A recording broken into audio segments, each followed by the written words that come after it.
আল্লাহ রাব্বুল আলামিনের সৃষ্টির মাঝে সবচাইতে দামি শ্রেষ্ঠ সৃষ্টি হলো মানুষ। মানুষের মাঝে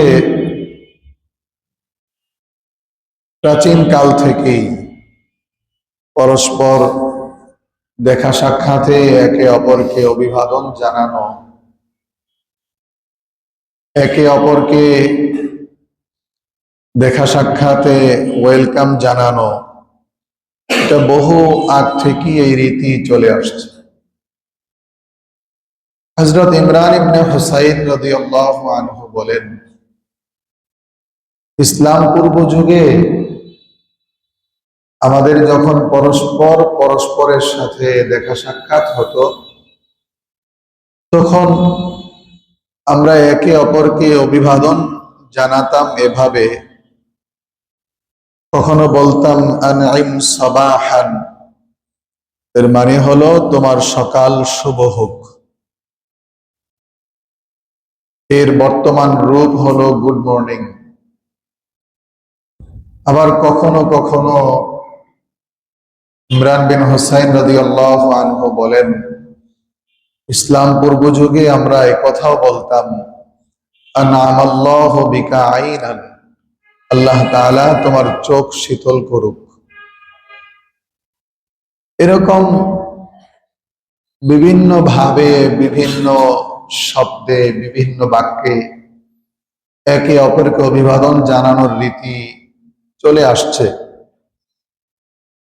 এক এক ধর্মে এক এক রকম, এক এক এলাকায় এক এক রকম রীতি রেওয়াজ চালু ছিল, কিন্তু কোন ধর্মে কোন এলাকায় এমন কোন রীতি অভিবাদনের এমন কোন রেওয়াজ চালু ছিল না যেটা মোকাম্মাল, যেটা পরিপূর্ণ। রাসূল করিম সাল্লাল্লাহু আলাইহি ওয়াসাল্লাম আল্লাহ তাআলার পক্ষ থেকে আমাদেরকে এমন এক রীতি, এমন এক অভিবাদন রীতি নিয়ম শিখিয়েছেন, যে অভিবাদনের বাক্যগুলো, শব্দগুলো মানের বিচারে অন্য সকল অভিবাদন রীতি নীতির চাইতে অনেক বেশি উচ্চাঙ্গের, অনেক বেশি সুন্দর, এবং অন্য যত সকল অভিবাদন রীতি আছে ওগুলো উচ্চারণ করলে, বললে কোনো নেকি হয় না, সওয়াব হয় না। ইসলাম আমাদেরকে এমন এক অভিবাদন রীতি শিখিয়েছেন, যে অভিবাদনের বাক্যগুলো উচ্চারণ করলে বান্দার আমল নামায় আল্লাহ তাআলার পক্ষ থেকে সওয়াব যোগ হয়। বলেন সুবহানাল্লাহ। চমৎকার এক অভিবাদন রীতি ইসলাম আমাদেরকে শিখিয়েছে। হযরত আব্দুল্লাহ ইবনে সালাম রাদিয়াল্লাহু আনহু জীবনের প্রথম দিকে উনি ইহুদি ছিলেন। ইহুদিদের ধর্মগ্রন্থ তাওরাত সম্পর্কে অনেক বেশি জানাশোনা ছিল, পণ্ডিত ছিলেন। তিনি নিজেই বর্ণনা করেছেন নিজের জীবনের ঘটে যাওয়া একটি ঘটনা। এই সাহাবী বলেন, রাসূল করিম সাল্লাল্লাহু আলাইহি ওয়াসাল্লাম যখন মক্কাতুল মুকাররমা থেকে হিজরত করে মদিনাতুল মুনাওয়ারায় আগমন করলেন, তখন চতুর্দিক থেকে এই রব উঠলো, এই আওয়াজ উঠলো, কাদিমা রাসূলুল্লাহ সাল্লাল্লাহু আলাইহি ওয়াসাল্লাম, রাসূল করিম সাল্লাল্লাহু আলাইহি ওয়াসাল্লাম মদিনায় চলে আসছেন, মদিনায় চলে আসছেন। আব্দুল্লাহ ইবনে সালাম রাদিয়াল্লাহু আনহু বলেন, এই আওয়াজ যখন চতুর্দিকে ছড়িয়ে পড়ল, লোকেরা বাঁধ ভাঙা স্রোতের ন্যায় রাসূলুল্লাহকে এক নজর দেখার জন্য ছুটলো। বলেন সুবহানাল্লাহ। আলামিন পিছনের লাইটগুলো জ্বালায় দাও। লোকেরা বাঁধ ভাঙা স্রোতের ন্যায় ছুটল। হযরত আব্দুল্লাহ ইবনে সালাম রাদিয়াল্লাহু আনহু বলেন, আমিও রাসূলুল্লাহকে এক নজর দেখার জন্য গেলাম, কিন্তু তখনও পর্যন্ত আব্দুল্লাহ ইবনে সালাম মুসলমান হন নাই, তখনও পর্যন্ত ইহুদি। তিনি বলেন, প্রচন্ড ভিড় উপেক্ষা করে আমি যখন সামনে অগ্রসর হলাম, রাসূলুল্লাহ সাল্লাল্লাহু আলাইহি ওয়াসাল্লামকে যখন দেখলাম, প্রথম নজরটা যখন রাসূলুল্লাহ সাল্লাল্লাহু আলাইহি ওয়াসাল্লামের উপরে পড়ল, আব্দুল্লাহ ইবনে সালাম বলেন, আমার দিল একথার সাক্ষ্য দিয়েছে, এই চেহারা, এই নুরানি চেহারা কোন মিথ্যাবাদীর চেহারা হতে পারে না। সুবহানাল্লাহ। আব্দুল্লাহ ইবনে সালাম বলেন, সবেমাত্র নবীজি মদিনায় আগমন করলেন, এসেই প্রথম যে নসিহতটা করেছিলেন, মদিনায় আগমনের পর একেবারে প্রথম ওয়াজ, প্রথম নসিহত, প্রথম বয়ান কি সেটা? নবীজি সবাইকে উদ্দেশ্য করে বললেন, ইয়া আইয়ুহান নাস আফশুস সালাম ওয়া আতঈমুত তাআম ওয়াসাল্লু ওয়ান নাসু নিয়ামুন তাদখুলুনাল জান্নাতা বিসালাম। হযরত আব্দুল্লাহ ইবনে সালাম রাদিয়াল্লাহু আনহু বলেন, মদিনায় আগমনের পর সর্বপ্রথম রাসূলুল্লাহ সাল্লাল্লাহু আলাইহি ওয়াসাল্লাম মদিনাবাসীকে ওয়াজ করলেন, ইয়া আইয়ুহান নাস, হে লোক সকল, আফশুস সালাম, তোমরা পরস্পরের মাঝে সালামের আদান প্রদান করো, সালাম বিনিময় করো। 2 নম্বরে ওয়া আতঈমুত তাআম, একে অপরকে খানা খাওয়াও ও মেহমানদারি করাও। 3 নম্বরে পেয়ারা রাসূল বললেন, ওয়াসাল্লু ওয়ান নাসু নিয়াম, পৃথিবীর মানুষগুলো যখন গভীর রজনীতে ঘুমিয়ে থাকে, ওই সময়টাতে তাহাজ্জুদের যায় নামাজে দাঁড়িয়ে যাও। এই 3 কাজ যদি করতে পারো, ইয়া রাসূল বলেছেন, তাদখুলুনাল জান্নাতা বিসালাম। এই 3 কাজ যদি তোমরা করতে পারো, পেয়ারা রাসূল বলেন, তাহলে তোমরা নিরাপদে নির্বিঘ্নে আল্লাহর জান্নাতের মেহমান হয়ে যাবা। সুবহানাল্লাহ। কয় কাজ? 3 কাজ। 1 নম্বর আফশুস সালাম, একে অপরকে সালাম দাও। 2 নম্বর ওয়া আতঈমুত তাআম, মেহমানদারি করো, একে অপরকে খানা খাওয়াও। 3 নম্বর ওয়াসাল্লু ওয়ান নাসু নিয়ামুন, তাহাজ্জুদের জায়নামাজে দাঁড়িয়ে যাও। রাতের বেলা গুনাহের কাজে লিপ্ত না হয়ে তাহাজ্জুদের জায়নামাজে কাটাও। এই 3 কাজ যদি করতে পারো, তাদখুলুনাল জান্নাতা বিসালাম। পেয়ারা রাসূল বলেন, এই 3 কাজের ফলাফল হলো, পুরস্কার হলো, আল্লাহ তাআলা তোমাদেরকে জান্নাতের মেহমান বানিয়ে নিবে। তাহলে এই ঘটনা, এই হাদিস থেকেও এই বিষয়টি বোঝা গেল যে সালামের গুরুত্ব কত বেশি। সালামের গুরুত্ব কত বেশি। আমরা একে অপরকে সালাম দেই, সালাম তো দেই না, অথচ সালামের ব্যাপারে পেয়ারা রাসূল সাল্লাল্লাহু আলাইহি ওয়াসাল্লাম বলেছেন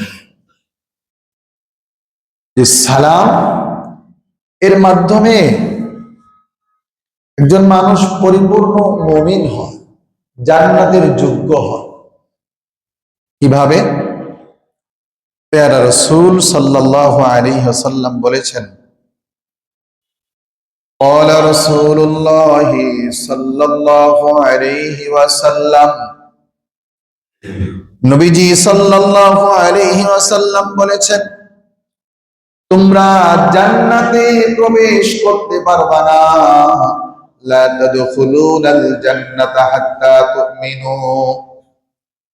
খুব খেয়াল করে শুনেন, নবীজি বলেছেন লা তাদখুলুনাল জান্নাতা হাত্তা তুমিনু, তোমরা পরিপূর্ণ ঈমানদার না হওয়া পর্যন্ত জান্নাতে প্রবেশ করতে পারবা না।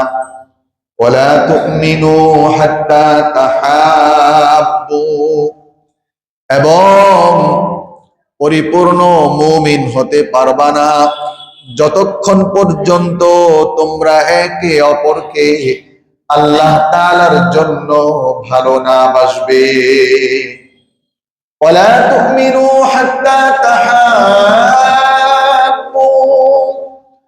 পেয়ারা রাসূল বলেন, আওয়ালা আদুল্লুকুম আলা শাইইন ইযা ফাআলতুমুহু তাহাবাবতুম, আমি কি তোমাদেরকে এমন আমলের কথা বলে দিব যে আমল করলে তোমাদের পরস্পরের মাঝে মহাব্বত আর ভালোবাসা তৈরি হয়ে যাবে। এমন আমলের কথা কি আমি তোমাদেরকে বলে দিব যেটার উপরে আমল করলে তোমাদের পরস্পরের মাঝে কি তৈরি হবে? মহাব্বত, হৃদ্যতা, ভালোবাসা তৈরি হবে। এরপরই পেয়ারা রাসূল সাল্লাল্লাহু আলাইহি ওয়াসাল্লাম পরস্পরের মাঝে মহাব্বত ও ভালোবাসা তৈরির আমল বলে দিলেন। নবীজি সাল্লাল্লাহু আলাইহি ওয়াসাল্লাম বললেন, তোমরা যদি একে অপরকে বেশি বেশি সালাম দাও, তাহলে আল্লাহ তাআলার পক্ষ থেকে তোমাদের পরস্পরের মাঝে মহাব্বত আর ভালোবাসা তৈরি হয়ে যাবে। আসলেই বাস্তব, সালামের মাধ্যমে একে অপরের প্রতি কি তৈরি হয়? ভালোবাসা তৈরি হয়, শ্রদ্ধা তৈরি হয়, ভক্তি তৈরি হয়। কারণ কি? সালামে আমরা কি বলি? সালামের মাধ্যমে আমরা যে কথাটা জানান দেই একে অপরকে, যখন সালাম দেই আসসালামু আলাইকুম ওয়া রাহমাতুল্লাহি ওয়া বারাকাতুহু, এর মানে কি? এর মানে হলো আল্লাহ তাআলার পক্ষ থেকে আপনার উপরে রহমত এবং শান্তি বর্ষিত হোক। ঠিক না? এখানে দুইটা বিষয় খুব খেয়াল করেন। এই বাক্যের মাধ্যমে দুইটা বিষয়ে মেসেজ দেওয়া হয়। প্রথম বিষয় হলো যে আমরা পরস্পর যে পরস্পরের জন্য শান্তি কামনা করছি, রহমত কামনা করছি, এই রহমত এবং শান্তি দিতে পারেন একমাত্র আল্লাহ। একটা বিষয় জানান দেওয়া হয়। দ্বিতীয় বিষয় হলো সূক্ষ্ম যে বিষয়টা, সেটা হলো সালামের মাধ্যমে আপনি যাকে সালাম দিচ্ছেন তাকে আপনি জানান দিচ্ছেন এই কথা, এই মেসেজ যে আমার পক্ষ থেকে তুমি সম্পূর্ণ নিরাপদ, আমার দ্বারা তোমার কোনো ক্ষতি হবে না, আমার দ্বারা তোমার কোনো ক্ষতি হবে না। আপনি একজনকে সালাম দিলেন, সালাম দেওয়ার পরেও যদি আপনি তার ক্ষতি করেন, তাহলে আপনি চূড়ান্ত পর্যায়ের একজন মিথ্যুক। কথা কি বুঝে আসছে? আপনি সালামের মাধ্যমে তাকে এই মেসেজ দিয়েছিলেন যে আমার দ্বারা তুমি সম্পূর্ণ নিরাপদ, আমার পক্ষ থেকে তোমার উপরে কোনো অনিষ্টতা স্পর্শ করবে, আমার দ্বারা তোমার কোনো ক্ষতি হবে না, অকল্যাণ হবে না। সালামের মাধ্যমে এই দুইটি বিষয় কি দেওয়া হয়? জানান দেওয়া হয়। এই দুই বিষয়ের মাধ্যমেই কি তৈরি হয়? পরস্পরের মাঝে মহাব্বত, ভালোবাসা, শ্রদ্ধা, ভক্তি তৈরি হয়। এজন্য বেশি বেশি কি দেওয়া? সালাম দেওয়া। বেশি বেশি কি দেওয়া? সালাম দেওয়া। এক সাহাবী রাসূল করিম সাল্লাল্লাহু আলাইহি ওয়াসাল্লামকে প্রশ্ন করলো, ইয়া রাসূলুল্লাহ আইয়ুল ইসলামি খায়রুন, ওগো আল্লাহর রাসূল, ইসলামের মাঝে সর্বশ্রেষ্ঠ আমল কোনটি? কোন আমলটি সবচাইতে ভালো? পেয়ারা রাসূল সাল্লাল্লাহু আলাইহি ওয়াসাল্লাম ওই সাহাবীর প্রশ্নের উত্তর দিয়েছেন। নবীজি সাল্লাল্লাহু আলাইহি ওয়াসাল্লাম বলেছেন, তুমি যাকে চিনো তাকেও সালাম দাও, যাকে চিনো না তাকেও সালাম দাও। সালামই হলো সর্বশ্রেষ্ঠ আমল। সালামই সর্বশ্রেষ্ঠ আমল। সালামের মাধ্যমে আমাদের আমল নামাও কি হয়? পরিপূর্ণ হয়। আমল নামাও কি হয়? পরিপূর্ণ হয়। কিভাবে?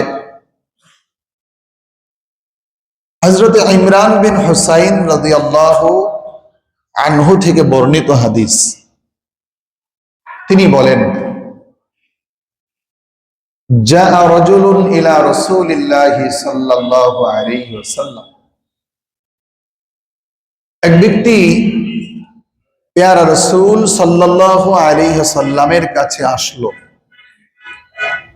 এসে বলল, ফাকালা আসসালামু আলাইকুম, ফারাদ্দা আলাইহিস সালাম সুম্মা জালাসা ফাকালা আশরুন। হযরত ইমরান বিন হুসাইন রাদিয়াল্লাহু আনহু বলেন, এক ব্যক্তি রাসূল করিম সাল্লাল্লাহু আলাইহি ওয়াসাল্লামের কাছে আসলো। এসে বলল, আসসালামু আলাইকুম। নবীজি সাল্লাল্লাহু আলাইহি ওয়াসাল্লাম ওই সাহাবীর সালামের জবাব দিলেন। এরপরে সুম্মা জালাসা, ওই ব্যক্তি মজলিসে বসে পড়ল। পেয়ারা রাসূল সাল্লাল্লাহু আলাইহি ওয়াসাল্লাম পরক্ষণেই ওই সাহাবীকে লক্ষ্য করে বললেন, ফাকালা আশরুন, তার মানে হলো আল্লাহ তাআলা তোমার আমল নামায় 10টি নেকি দান করেছে। কয় নেকি? 10 নেকি। হযরত ইমরান বিন হুসাইন রাদিয়াল্লাহু আনহু বলেন, সুম্মা আখর, এরপরে আরেকজন ব্যক্তির আগমন ঘটল।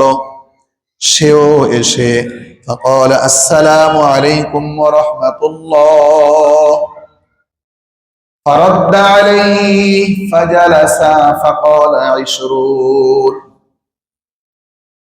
দ্বিতীয় ব্যক্তি এসে পেয়ারা রাসূলকে বললেন, আসসালামু আলাইকুম ওয়া রাহমাতুল্লাহ। নবীজি ওই সাহাবীর সালামের জবাব দিলেন। সাহাবী মজলিসে বসে পড়লেন। এরপরই নবীজি সাল্লাল্লাহু আলাইহি ওয়াসাল্লাম ওই সাহাবীকে লক্ষ্য করে বললেন, আশরুন, তার মানে হলো আল্লাহ তাআলা তোমার আমল নামায় 20টি নেকি দান করেছেন। সুবহানাল্লাহ। খেয়াল করতেছেন বিষয়টা? মানে পার্থক্যটা কোথায়? সওয়াবের তারতম্য কেন হচ্ছে? ইমরান বিন হুসাইন বলেন, সুম্মা জাআ আখর, এরপরে তৃতীয় আরেকজন ব্যক্তির আগমন ঘটলো। সেও ফাকালা আসসালামু আলাইকুম ওয়া রাহমাতুল্লাহি ওয়া বারাকাতুহু, فرد عليه فجلس فقال ثلاثون প্যারা রাসূল সাল্লাল্লাহু আলাইহি ওয়াসাল্লাম ওই ব্যক্তিরও সালামের জবাব দিলেন। ব্যক্তি মজলিসে বসে পড়ল। পরক্ষণেই প্যারা রাসূল ওই ব্যক্তিকে লক্ষ্য করে বললেন, আল্লাহ তাআলা তোমার আমল নামায় 30টি নেকি দান করেছে। 10, 20, 30 সওয়াবের মাঝে এই ব্যবধান কেন? বুঝে না থাকলে আমি আবারও বলছি, কেউ যদি শুধুমাত্র বলে আসসালামু আলাইকুম, কোন ব্যক্তি যদি শুধুমাত্র এতটুকু বলে আসসালামু আলাইকুম, তাহলে তার আমল নামায় 10 নেকি। কেউ যদি বলে আসসালামু আলাইকুম ওয়া রাহমাতুল্লাহ, তাহলে তার আমল নামায় 20 নেকি। কেউ যদি বলে আসসালামু আলাইকুম ওয়া রাহমাতুল্লাহি ওয়া বারাকাতুহু, তাহলে তার আমল নামায় কয় নেকি? 30 নেকি। ঠিক তদ্রূপ যিনি সালামের জবাব দিবেন, তিনি যদি বলেন ওয়া আলাইকুমুস সালাম, 10 নেকি। তিনি যদি বলেন ওয়া আলাইকুমুস সালাম ওয়া রাহমাতুল্লাহ, 20 নেকি। সালামের উত্তরদাতা যদি বলেন ওয়া আলাইকুমুস সালাম ওয়া রাহমাতুল্লাহি ওয়া বারাকাতুহু, তাহলে আমল নামায় কত নেকি? 30 নেকি। এখন প্রথম বিষয় হলো, আমরা ম্যাক্সিমাম মুসলমান সালামই দেই না। দেই বলেন?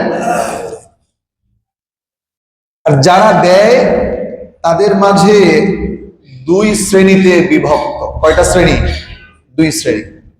যারা সালাম দেয় তাদের আবার কয়টা শ্রেণী? 2 শ্রেণী। এক শ্রেণী হলো নেতাদের মতো সালাম, আসসালামু আলাইকুম, আছে না এরকম? আসসালামু আলাইকুম। ইসলাম নিয়ে ঠাট্টা। ইসলাম কি ঠাট্টা করার বিষয়? ধর্ম এটা কি ঠাট্টার বস্তু? সালাম এটা শিয়ার ইসলাম, ইসলামের একটা শিয়ার, নিদর্শন।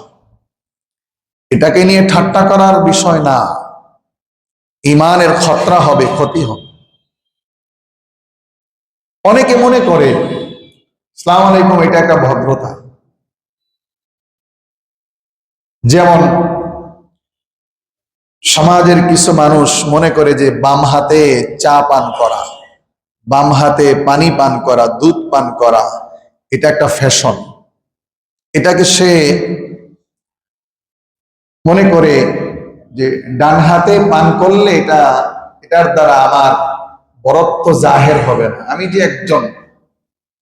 যে একজন হামচে মা দি গারে নিস, আমার চাইতে বড় কেউ নাই, এই বিষয়টি বোঝানোর জন্য অনেকে দেখবেন পায়ের উপরে পা তুলে বাম হাতে চা পান করে, বাম হাতে পানি খায়, আরো ইত্যাদি ইত্যাদি। সে বুঝাতে চায় যে আমি কিছু একটা, তার খবরও নাই পেয়ারা রাসূল সাল্লাল্লাহু আলাইহি ওয়াসাল্লামের শিক্ষা কি। তুমি আমি, আমাদের সবার মূল পরিচয় হলো, আসল পরিচয় হলো আমি আপনি মুসলমান। কি বলেন? মুসলমান। আমাদের আদর্শ হলেন একজন, তিনি হলেন মুহাম্মাদুর রাসূলুল্লাহ। রাসূলুল্লাহ যা করেছেন, যা পড়েছেন, যা বলেছেন, এটাই পৃথিবীর শ্রেষ্ঠতম ফ্যাশন। ঠিক কিনা বলেন? রাসূলুল্লাহর আদর্শ কি? হযরত ওমর ইবনে আবি সালামা রাদিয়াল্লাহু আনহু ছোটবেলা থেকেই রাসূলুল্লাহর কাছে লালিত পালিত হয়েছে। সবাই শুনতেছেন কথা? ছোটবেলা থেকেই রাসূলুল্লাহর কাছে লালিত পালিত হয়েছে।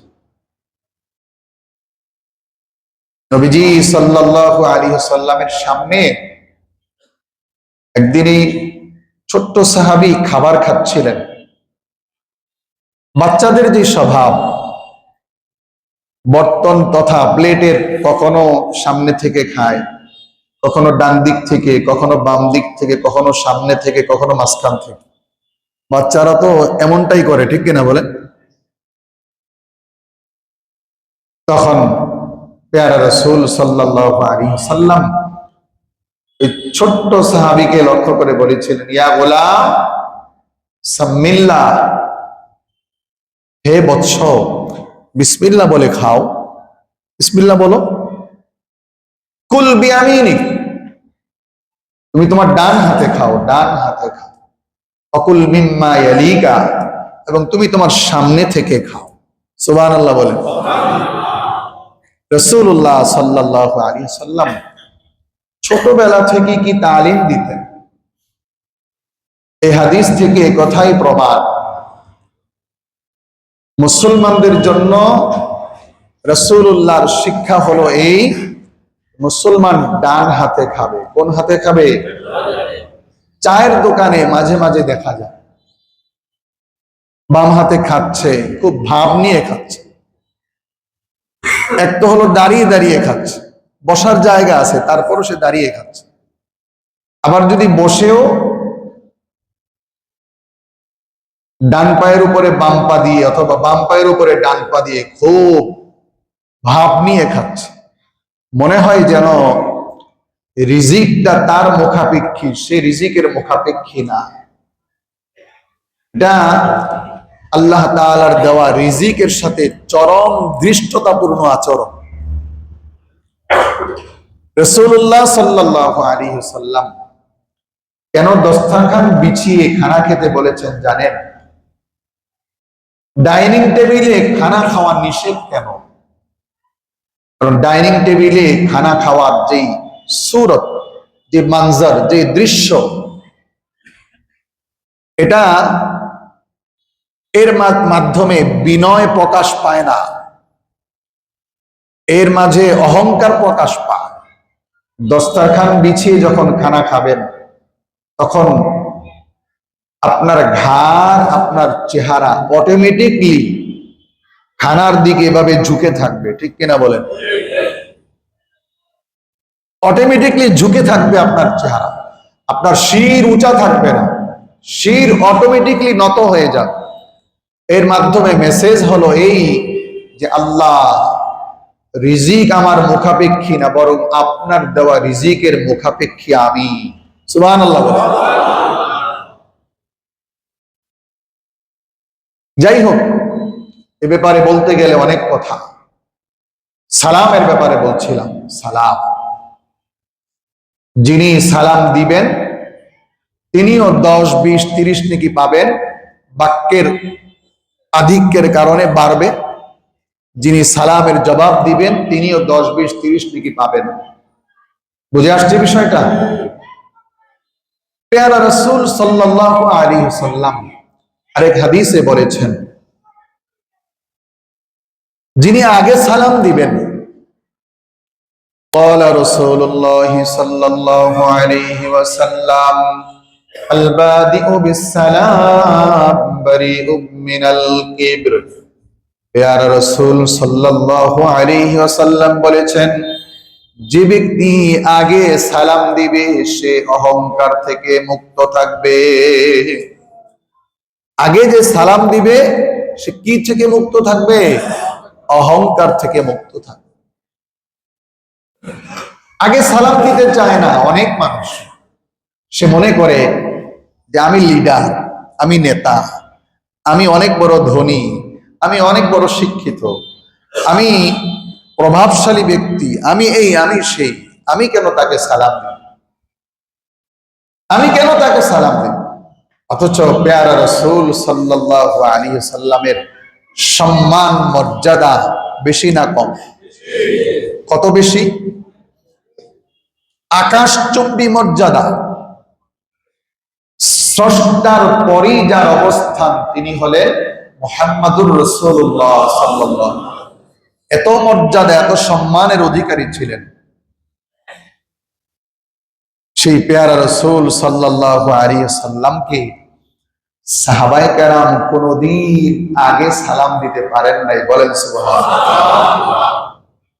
আমরা অনেকে মনে করি যে আমি যদি প্রথমে সালাম দেই তাহলে আমার সম্মান কমে যাবে। আসলে বিষয়টা কি এই, আয়াত কি ভুলে গেছেন আপনারা? কুলিল্লাহুম্মা মালিকাল মুলক তুতিল মুলকা মান তাশা ওয়া তুইজ্জু মান তাশা ওয়া তুযিল্লু মান তাশা। আল্লাহ যাকে চান সম্মানিত করেন, যাকে চান লাঞ্ছিত অপদস্থ করেন, ঠিক কিনা বলেন? সম্মান দেনেওয়ালাকে আল্লাহ। একদিনের ঘটনা শুনুন। এক সাহাবী পণ করেছেন, প্রতিজ্ঞা করেছেন, আজ আমি রাসূলুল্লাহকে আগে আগে সালাম দেব। সে যত ধরনের প্রস্তুতি নেওয়া দরকার সব প্রস্তুতি সেরে ফেলছে। দূর থেকে দেখেছে রাসূলুল্লাহ এই পথ দিয়ে হেঁটে হেঁটে আসতেছেন। সাহাবী একটা বৃক্ষের আড়ালে লুকিয়ে রইলেন, কারণ জানে রাসূল যদি আমাকে সামনাসামনি দেখে আমি সালাম দেওয়ার আগেই রাসূলুল্লাহ সালাম দিয়ে দিবেন। এজন্য সাহাবী গাছের বৃক্ষের আড়ালে লুকিয়ে রইলেন। নবীজি সাল্লাল্লাহু আলাইহি ওয়াসাল্লামও দূর থেকে দেখে ফেলেছেন কে যেন একজন গাছের আড়ালে লুকিয়ে আছে। সুবহানাল্লাহ বলেন। নবীজি সাল্লাল্লাহু আলাইহি ওয়াসাল্লামও কি কাজ করলেন? ওই বৃক্ষের কাছাকাছি আসার আগে বহু দূর থেকে নবীজি আসসালামু আলাইকুম ওয়া রাহমাতুল্লাহ বলে দিয়েছেন, বলেন সুবহানাল্লাহ। মান তাওয়াযা লিল্লাহি রাফাআহুল্লাহ। আল্লাহর রাসূল বলেছেন কেউ যদি আল্লাহর জন্য বিনয়ী হয় আল্লাহ পাক তার সম্মান বহুগুণে বাড়িয়ে দেন। সুবহানাল্লাহ সুবহানাল্লাহ। বেশি বেশি সালাম দিতে হবে। বেশি বেশি সালাম কিভাবে দিব এই ফর্মুলাও রাসূলুল্লাহ বলে গিয়েছেন, বলেন সুবহানাল্লাহ। কি বলেছেন প্যারা রাসূল? قال رسول الله صلى الله عليه وسلم إذا لقي أحدكم أخاه فليسلم عليه فإن حالت بينهما شجرة أو جدار أو حجر فليسلم عليه أيضا।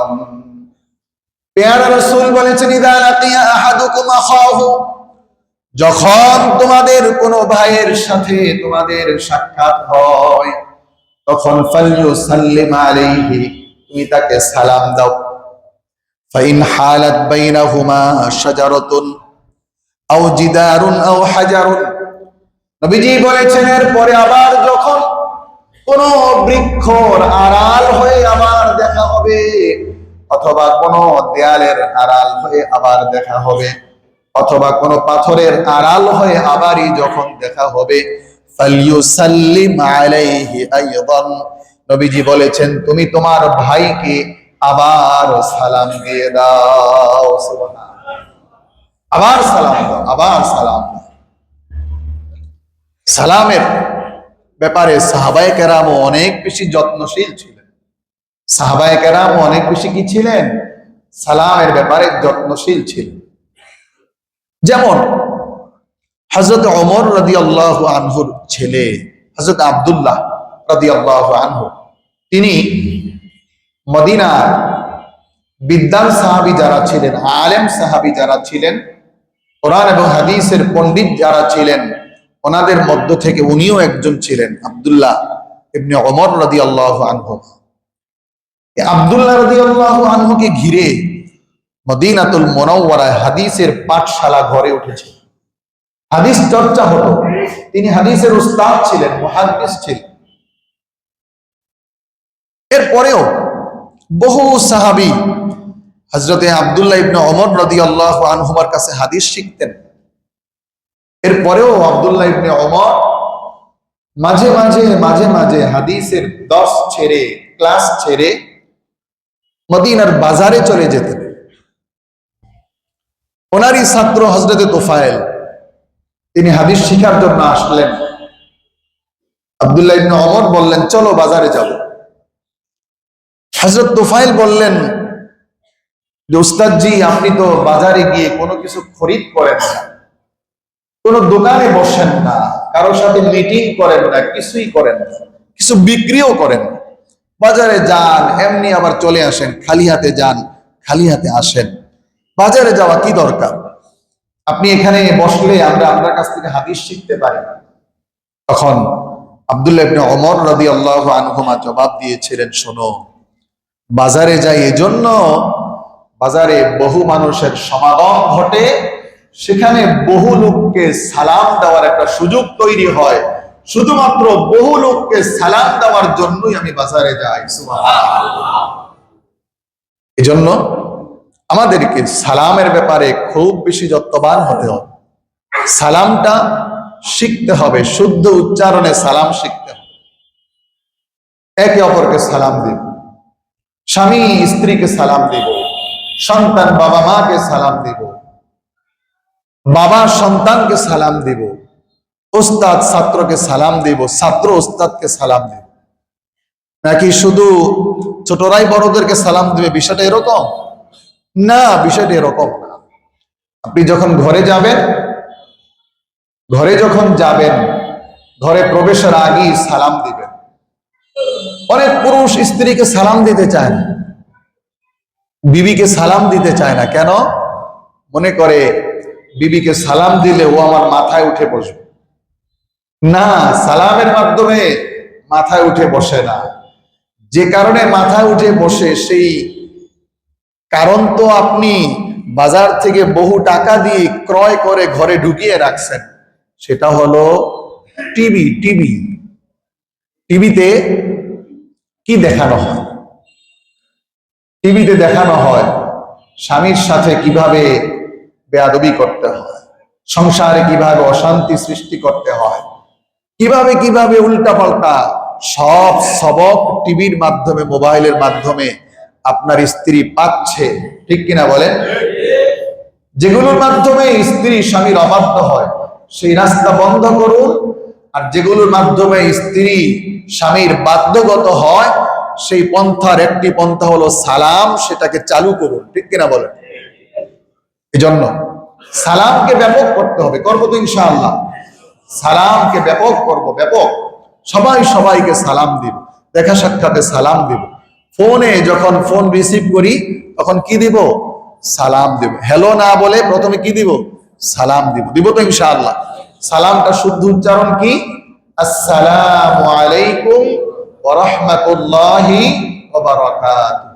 আবার বলেন, আসসালামু আলাইকুম ওয়া রাহমাতুল্লাহি ওয়া বারাকাতুহু। আমরা দিব তো ইনশাআল্লাহ, সালাম দিব তো ইনশাআল্লাহ।